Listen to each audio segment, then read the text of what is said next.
What's up, fight fans? MMA Locker Room here with Pick Dawgz, and I'm about to go over all the UFC 299 fights and see which fights finish and which ones go the distance. That's how we do it. All right, last week, let's recap. We had a decent week because we didn't go flawless. I'm trying to go perfect. We went 7-4 on our fights to go the distance and predictions. So, hey, man, let's see how we can get 100% rate on this video, man, because that's what I'm trying to aim for. But it's going to be hard, man, because when you got 14 fights, it's hard to get every single one of them right. But let's try to just aim you guys in the right direction so we can see exactly, man. We already went over the predictions for you guys on UFC Bet With Me and gave you guys the picks on who we think's going to win and how they're going to win. Now, let's try to find some extra ways for you guys to put some money in your pocket and profit off some props, some rounds. And hey, man, I got a parlay for you at the end of the video, so stay tuned. All right, the first fight of the night, man. Let's go ahead and talk about it.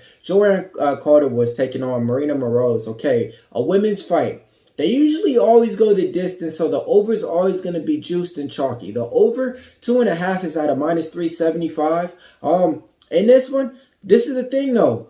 You got a fighter who's talking about retirement in Joanne Carter Wood, and then you got Marina Moroz, who already beat her and subbed her. I'm going to go ahead and say this one, man. I don't think this one's going the distance, man. I'm going to go ahead and take fight not to go the distance in there. I know it's going to be a nice plus money price tag, too, for you guys. Like I said, usually women fights are chalky because they're supposed to go the distance. But when you got a woman who's already contemplating retirement, fighting a fighter who already finished her before, I think she wins the same way. I think Marina Moroz is going to be able to win by submission. So, yeah, man, I think this fight's not going the distance. That's fight number 1 for you guys. Second fight on the card, CJ Vergara taking on Asu Alabar. I mean, let's talk about the fighting style of CJ Vergara. He's a real durable guy, okay?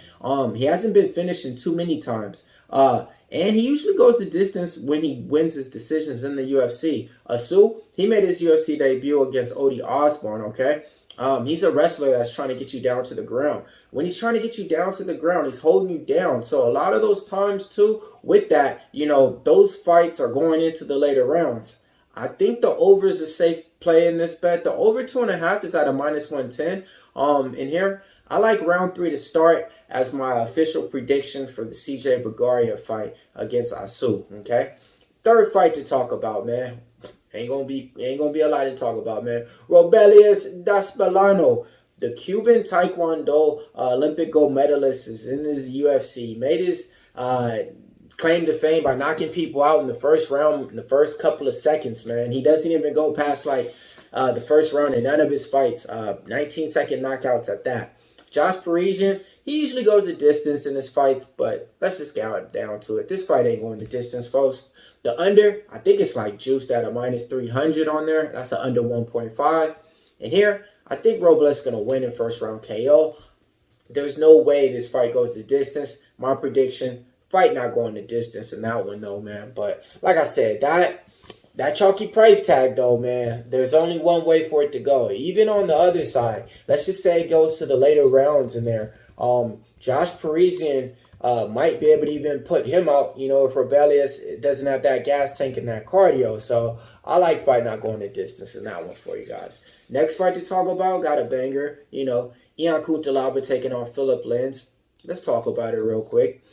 Both of these fighters, Philip Lins is the type of guy that likes to clinch you up against the cage and just drag out the rounds and win by decision. Ian Cutelaba is the opposite. He goes out there in the first round and, you know, tries to take your head off. But not as of late. He's been slowing it down, you know, mixing in the takedowns, not trying to blow all the steam out in the first rounds. In this one, let's talk about what the bet lines are at. The over 1.5 is a -105.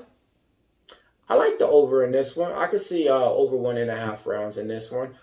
So yeah, that'll be my prediction in that one. And I actually think that one round 3 should start. I like that one as well. But I'm gonna take the over 1.5 in that fight. Next fight on the card is gonna be a good one, man. Michelle Pereira taking on Mihail Elishek. The over 1.5 is at a -180. The under 1.5 is at a +140. Let's get to the fighting background on both these fighters.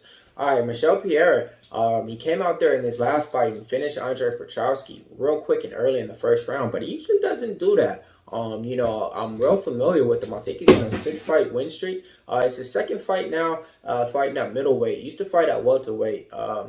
So that's the story on him. I actually think he does have KO power, but he hasn't been KOing people and submitting them and finishing them.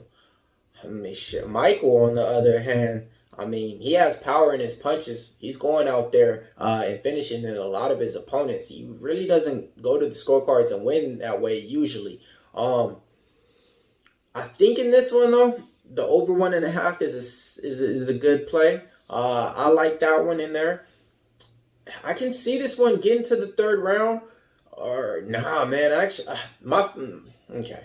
I like the over 1.5 in here, but I don't think this one goes the distance, folks. Yeah, I don't think that one's going the distance for you guys, okay? You can play the over 1.5, you know, parlay that with something, or else you could play it straight. But yeah, when it all comes down to it, I don't think this one's even getting out the 3rd round in that last little minute at that, man, the way they throw. Next fight on the card, though, this one should go. Pedro Munoz taking on Kyler Phillips, man. I mean, you got a -2-1 favor in Kyler Phillips, a guy who usually wins all of his fights by decision. You know, sneaky at submission sometimes, but haven't been showing that lately. Pedro Munoz, same story with him. He usually wins by decision as well. You know, they call him the deadly leg kicker. That's what he do out there in fights. The over 2.5 is juiced at a -350 on here. The under 2.5 is a plus 225. I like the over in here. I mean, both these fighters usually go to the decision. I actually think Kyler Phillips wins by decision. So I actually think fight goes the distance in that one. Next one, Mateusz Gamrot, -400 on the books, taking on Rafael dos Anjos. Okay, when you got a -400 favorite, you usually think he's going to finish his opponent and, you know, the under's supposed to hit. But the under ain't the thing that they're favoring in this one. The spot that they're looking at is the over 2.5. That's at a -350. The under 2.5 is at a plus 225 on here. Okay.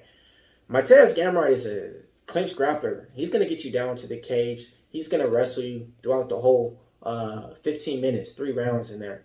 Rafael dos Anjos, he's not finishing anybody, folks, as of late. He's going to go in there and go through the motions, go through the steps, set up the takedowns with boxing and stuff like that. I think Mateusz Gamrot should be able to win by decision in here. You know, that's why the decision prop is probably even chalked in there. If you guys want to slice him down from a -400, take Gamrot to win by decision. But the pick in this one, I think the fight goes the distance. Next fight, we got another women's one, man. Katlyn Chookagian taking on Maycee Barber. All right. The over is 2.5 is juiced at a -400. The under 2.5 is at a plus 260. Hear me out on this one, though. Maycee Barber is that type of fighter to where she's going in there looking to finish you. Katlyn Chookagian is a girl who usually wins all of her fights, 88% of them by decision. That's like a statement out there. You know, Def Texans and Katlyn Chookagian wins by decision pretty much. She did change her name, but nobody knows how to pronounce it right now, so we're not even going that route for you on this one. All right, man. Hear me out. In media, Maycee Barber is saying that she wants to finish Katlyn Chookagian in this one. I think there's a path to victory. Katlyn doesn't like to get hit in the body. Nobody does.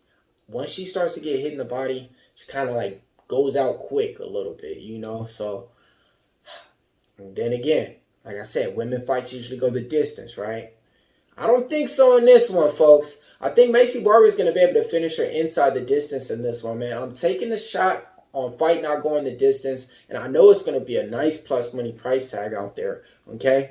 So yeah, let's go ahead and see if the future Maycee Barber can get it done in that one. And if not, if it goes to the decision, even if Maycee Barber won, trust me, they're going to give it to Katlyn. She wins everything by decision.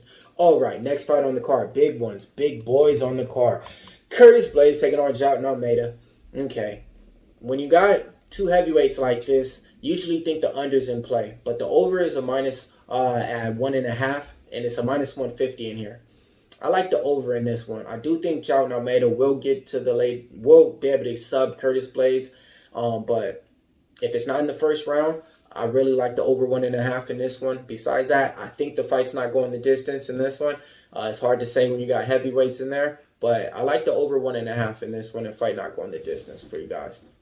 Next fight, Peter Yan taking on Song Yadong.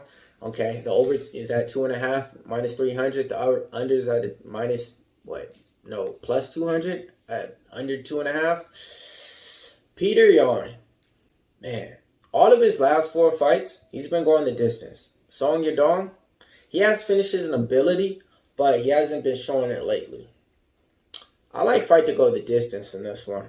If anybody's going to get the KO win, it will be Song Yadong, maybe by a late 3rd round finish. But yeah, I like fight to go the distance in that one. Next fight on the card, Gilbert Burns taking on Jack Maddalena. All right, man. So let's talk about it real quick. The over is 2.5, is at plus 110. The under is at a minus 140. Okay, under 2.5 rounds. Gilbert Burns can finish Jack, right? We know he can take him down and sub him. But then again, Jack has that finish ability with his hands and his striking. I'm taking a stab on the under in this one. Not the under 2.5, just fight not going the distance. I'm not going to try to get cute. I think fight not going the distance in that one. Next fight, Michael Page taking on Kevin Holland. This is going to be one of the best fights on the card, folks. The over 2.5 is at a minus 180. The under 2.5 is plus 140. Michael Venom Page goes the distance in a lot of his fights. New fighter coming from the promotion of Bellator. Covered him for the last 5-6 years over here. Kevin Holland, he has that finish ability. He can finish you on the ground. He can finish you with his strikes. He's deadly. He got knockout power, man. And here, but the fight should be going the distance because I think both these guys are going to play the touchy game, the karate game, the let's put on a good martial arts display of fighting each other. They're going to be talking to each other in the cage. Both these guys like to jab at each other and talk, right? It's going to be like a talking podcast in there. They even said it on media. Watch. But I like the over in this one. I think fight goes the distance in that one as well. All right, co-main event time. Dustin Poirier taking on Saint-Laurent Denis. The over 1.5 is at a minus 200 in here. The under 1.5 is at a plus 150. This is a 5-round fight, folks, for a co-main event spot. I don't like this fight to go the distance at all. Dustin Poirier is durable, man. He's been in with the likes of everybody, man. Interim champion, you know, fought Max Holloway, fought Conor McGregor, beat him up, fought Khabib. I mean, he fought everybody. Alvarez, Justin Gaethje, I mean, Michael Chandler. I mean, the list goes on. He's a legend in the sport, you know. Shout out to him. I actually got to do an interview with him when I was covering some Bellator media, man. But in this one, I think Saint-Laurent Denis is that guy. I think he's going to be able to finish him. I think he's going to sub him out. I'm going to say even late round 2 or round 3 in this one, man. So, yeah, I do like the over 1.5, but I don't think this fight's going the distance at all. Main event time. Sugar Sean O'Malley taking on Marlon Vera in a 5-round fight. Sugar Sean O'Malley defending his belt, right, in the rematch. In a fight that ended where Chito Vera kicked him in the ankle and hurt his leg, and, you know, he got hurt, and that was it, and he won that way. But everybody thinks it's a freak accident. I do. So, but we ain't here for that. We're here to talk about how the fight's going to go. The over 4.5 is at a minus 150. The under 4.5 is at a plus 120. Chito Vera is durable. He usually turns it up later on in the fights, okay? The first round, he loses to everybody. Takes that off. But in the second to third round is when he usually wins. I remember him against Jose Aldo. A lot of people, man. That's when he turns it up in fights, though. But maybe he didn't win in that Jose Aldo fight. That was the one that maybe Jose Aldo did hold him down for the ground, I think. Yep, I think so. But who cares? This fight, I don't think it's going the distance in there, man. I could see Sugar winning by KO, late round 3 or 4. Then again, I don't think that Marlon Vera, I mean, I don't know if Marlon Vera, and then I could see winning by submission. Both fighters. Yeah. Point blank period. Fight not going the distance in the main event time. All right. Now, if you guys want to see my picks on the fights and everything like that, check out my UFC Bet With Me series. It's on Pick Dawgz for you guys. You guys can go down there and let me know exactly who you guys are betting on. Now, my bulletproof parlay for you guys. Let's go ahead. I'm taking Benoit Saint Denis. I'm going to go ahead and take Macy Barber. And I'm going to go ahead and take Kyler Phillips. Parlay all 3 of those right there and bet with me. All right, MMA locker room here. Millz Young, Pick Dawgz. Hey, if you can't roll with the Pick Dawgz, stay on the porch. Let me know exactly who you guys are betting on this week. This is my UFC Fights Finish or Go the Distance series. All right, see you guys next week.